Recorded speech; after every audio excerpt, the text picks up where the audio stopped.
तुम अभी भी उसके बारे में सोच रहे हो, लेकिन कृष्ण उसे तुम्हारी जिंदगी से कब का हटा चुके हैं।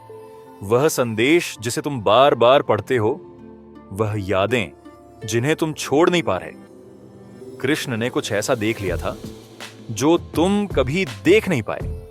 तुमने उसे प्यार समझा, पर वह सिर्फ भ्रम था। तुमने उसे अपना रिश्ता समझा, पर वह सिर्फ अस्थिरता थी। कृष्ण ने उसे तुमसे दूर दर्द देने के लिए नहीं किया।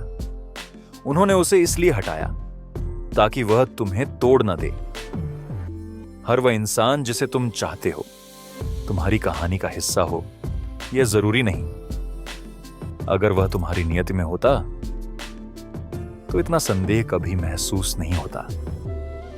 तुमने उसे खोया नहीं, तुम्हें उससे बचाया गया है। और सच कहूं, दिल से तुम भी यह जानते हो।